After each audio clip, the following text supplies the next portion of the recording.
গুণটা দেখে আমাদের ভোট দেওয়া উচিত? সবার সুবিধা অসুবিধা এই জিনিসটা দেখা।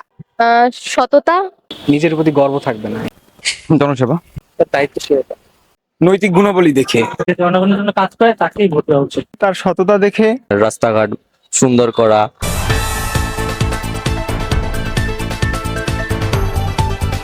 18 তো হয়েছে, ভোটার হয়েছেন তো।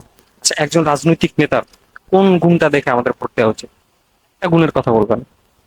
দায়িত্বশীলতা। রাজনৈতিক নেতার উচিত হচ্ছে আশেপাশে এলাকার মানে বাসার পাশে সবার সুবিধা অসুবিধা এই জিনিসটা দেখা। এটা যদি দেখে তাহলে হচ্ছে গিয়া একটা ভালো পরিবেশ। সবার সাথে মিশবে, মানে নিজের প্রতি গর্ব থাকবে না, এটা মিশুক প্রকৃতির হবে, তাই তো? আছে না মনে হয় যারা গাড়িতে চলে যায়, যেমন মালদ্বীপের আমি একটা দেখছি যে মালদ্বীপের সে নেতা দেশের অনেক আছে একটু মুডি টাইপের অহংকার, এরকম যেন না। মালদ্বীপের যে প্রধানমন্ত্রী সে 5 থেকে 8 গেছে, মানে একদম সবার সাথে মিল। যেমন আমরা ওই যে কানাডাতেও দেখি জাস্টিন ট্রুডো। রাজনৈতিক নেতার কি গুণ দেখা, মানে জনগণের সাথে সে কিভাবে মিশতে পারে, জনগণের সাথে কিভাবে মিশে চলতে পারে, এইটা দেখে তারে ভোট দেওয়া উচিত।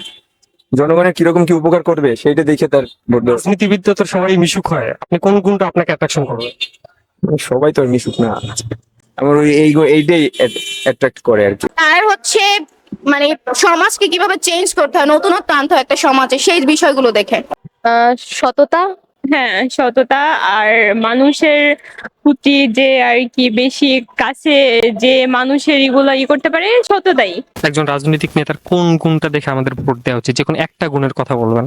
যে কোনো একটা গুণ রাজনীতিবিদে, জনসেবা, তার নিশ্চয়ই যে জনগণের উপকার করা, জনগণের উপকার করলেই তার ভোট দেওয়া উচিত। একজন রাজনৈতিক নেতাকে আমরা অবশ্যই ভোট দিব তার নৈতিক গুণাবলী দেখে।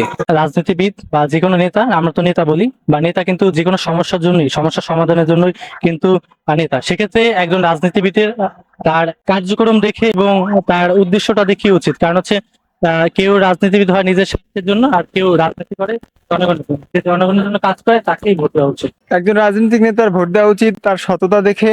দেশের উন্নয়ন মানে জায়গার উন্নয়ন, যে জায়গার মেয়র সেই জায়গার উন্নয়ন, তারপরে আপনার রাস্তাঘাট সুন্দর করা, সবকিছু পরিবেটি মানে পরিষ্কার পরিচ্ছন্ন রাখা।